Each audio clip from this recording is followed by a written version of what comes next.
అంటే షూట్ ఎంత టైంలో చేస్తారు అసలు మీరు? నాకు డేస్ అంటే 'లవ్ ఫెయిల్యూర్' సాంగ్ అయితే మినిమమ్ 2 డేస్ ఉండాలి. ఓకే. 1 డే తీస్తే అది ఇంకా వేస్ట్, అసలు తీసి కూడా వేస్టే 'లవ్ ఫెయిల్యూర్' సాంగ్ 1 డే తీస్తే. అందరు 2 డేసే తీస్తారు. 'లవ్ ఫెయిల్యూర్' సాంగ్ అయితే 2 డేస్ పట్టుద్ది. ఫోక్ సాంగ్ అయితే 1 డేలో కంప్లీట్ 1 చేస్తారు. డేలో కంప్లీట్. ఇంకా లైక్ ఏదైనా అర్జెంట్‌గా చేసేది ఉందనుకోండి ప్రాజెక్ట్, దానికి మోస్ట్‌లీ నన్ను ప్రిఫర్ చేస్తారు ప్రొడ్యూసర్స్ గానీ, డైరెక్టర్స్ గానీ. ఓకే. ఎందుకంటే నేను సింగిల్ టేక్‌లో చేస్తా. అస్సలు ఇబ్బంది పెట్టా. 'లవ్ ఫెయిల్యూర్' అయితే ఇంకా పోయి అక్కడ మొత్తం ఒక ఆట ఆడేసుకొనొస్తా. అంతేనా? ఆ! అంత ఓకే. అంత బా చేస్తా. ఓకే. ఫోక్ అంటే ముందు రోజు రిహార్సల్ ఉంటే ఈ షూట్ రోజు కూడా మంచిగా ర్యాంప్ ఆడిచ్చేసొస్తా. ఓకే. రిహార్సల్ లేకపోతే కొంచెం కొరియోగ్రాఫర్‌కి ఇరిటేషన్ తెప్పిస్తా. అది కూడా మేబీ శేఖర్ వారేస్ గారికి కొంచెం ఇరిటేట్ చేపిస్తానేమో. ఎందుకంటే మాస్టర్‌వి చాలా హార్డ్ ఉంటాయి స్టెప్స్. మిగతా కొరియోగ్రాఫర్స్‌కి అయితే ఇప్పటివరకు నేను చేసిన వాళ్ళకి ఎవరికీ ఇరిటేషన్ రాలేదు. ఓకే. బానే వాళ్ళు చెప్పంగానే చేసేసిన రిహార్సల్ లేకపోయినా గానీ. ఓకే. మీకు ఏ కొరియోగ్రాఫర్ ఇష్టం? నాకైతే అందరూ ఇష్టమే. కాకపోతే ఇప్పటివరకు నేను ఫోక్‌లో చేసిన ప్రాజెక్ట్స్ అన్నీ శేఖర్ వారేస్ గారితోటే చేశా. 1, 2, 3 అట్లా వేరే కొరియోగ్రాఫర్స్‌తో చేసుంటా. వేరే కొరియోగ్రాఫర్స్ దగ్గరికెళ్ళినప్పుడు నాకు మాట రానిది గూడా మాస్టర్ వల్లే. ఎందుకంటే మాస్టర్ చెప్పే హార్డ్ స్టెప్స్ వల్ల నేను వేరే షూట్‌కెళ్ళినా గానీ వాళ్ళు చెప్పే చిన్న చిన్న స్టెప్స్ తొందరగా క్యాచ్ చేసేయగలుగుతున్నా. సో, నేను మోస్ట్‌లీ మాస్టర్‌కి చాలా థాంక్స్ చెప్పుకోవాలి. ఆయన వల్లే మాస్టర్‌కి. డాన్స్ ఇప్పుడు ఓకే. ఇంత పర్ఫెక్ట్ ఉన్నానంటే ఆయన భయానికే నేర్చుకున్నా. ఆ! ఓకే. ఇంకా ఇప్పుడు మీ లైఫ్‌లో ఎవరికైనా థాంక్ యూ చెప్పాలంటే ఎవరికి చెప్తారు? నా లైఫ్‌లో థాంక్స్ చెప్పాలంటే ఫస్ట్ నరేష్, చెప్పాను కదా! అవును. అసిస్టెంట్ డైరెక్టర్ అని.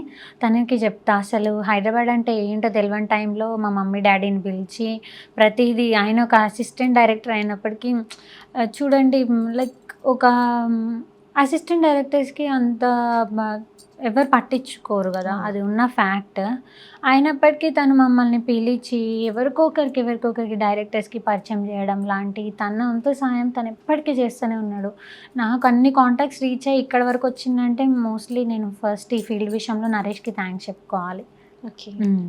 ఇప్పుడు నార్మల్‌గా సమాజంలోనైనా, ఎక్కడైనా ఒక అమ్మాయి బయటికి రావాలి, ఏదైనా చేయాలి అంటే ఎవరిదో ఒకరిది సపోర్ట్ ఉండాలి. అవును. ఎవరైనా సపోర్ట్ తీసుకుంటే లింక్ కలిపేస్తారు. అవును. అలా మీకేదైనా సిట్యుయేషన్ ఫేస్ చేసారా? అలాంటి సిట్యుయేషన్స్?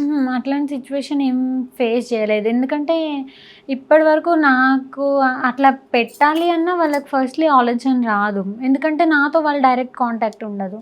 మా ఓకే. మమ్మీతో, డ్యాడీతో మాట్లాడిండ్రు ఇప్పటివరకు. ఈవెన్ నరేష్ కూడా డ్యాడీతో టచ్‌లో ఉంటారెప్పుడు. ఓకే. అండ్ ఆ యువతల వ్యక్తిని చూస్తే వీళ్ళిద్దరికీ ఏదో ఒకటి రూమర్ క్రియేట్ చేద్దామన్న ఒపీనియన్ రాదు. ఇప్పటివరకు నాతో ఇట్లా మూవ్ అయిన వాళ్ళైతే ఒక మంచి అందరిలో మంచి ఒపీనియన్ ఉన్న వాళ్ళే. ఓకే. ఆ! మీకెవరినన్నా తిట్టాలి, కొట్టాలి అనంటే ఎవరిని తిడతారో, కొడతారో చెప్పండసలు? ఎవరిని తిట్టను, కొట్టను. అందరు స్వీట్ మోస్ట్‌గా ఉంటారు. పూజ అంటే ఒక అంతేనా? చిన్న పిల్లలా చూస్తారు ఏ షూట్‌కెళ్ళినా. ఓకే. మంచిగా ప్యాంపర్ చేస్తారు బాగా. హ్మ్. ఓకే.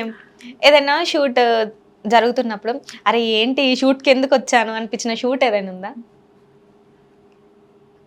ఉండే ఉండొచ్చు.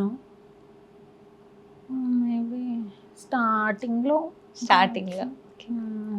బట్ ఇప్పుడు షూట్ అంటే ఇప్పుడు షూట్ అంటే బావుంటది. స్టార్టింగ్‌లో గూడా వాళ్ళు గూడా న్యూ ప్రొడ్యూసర్స్ ఉండబట్టికి అబ్బా! ఎందుకొచ్చానురా ఈ షూట్ అనిపించేది. పాపం వాళ్ళకి గూడా ఎట్లా చూసుకోవాలి ఏంటి ఏం అవును. తెలవకపోయేది.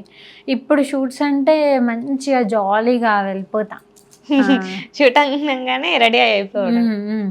ఓకే. ఇంకిప్పుడు మీరు నార్మల్‌గా ఎక్కడెక్కువ షూట్స్ చేస్తూ ఉంటారు? నేను మోస్ట్‌లీ చేసే ప్లేసెస్ జగిత్యాల్, వేములవాడ, సిద్దిపేట్ ఇవి రెగ్యులర్ ఇంకా. ఓకే. వెళ్ళిందంటే ఓ 10 రోజులు అటే ఉంటానేమో. 10 డేస్ అటే ఉంటారా? అనుకోకుండా ఏదో ఒకటి. ఓకే. ఏ టీమ్‌తో చేసినప్పుడు మీకు బాగా అనిపిస్తది? అందరితో బాగా అనిపిస్తది. అందరితో బానే అనిపిస్తదా? అందరితో బావుంటది. ఓకే.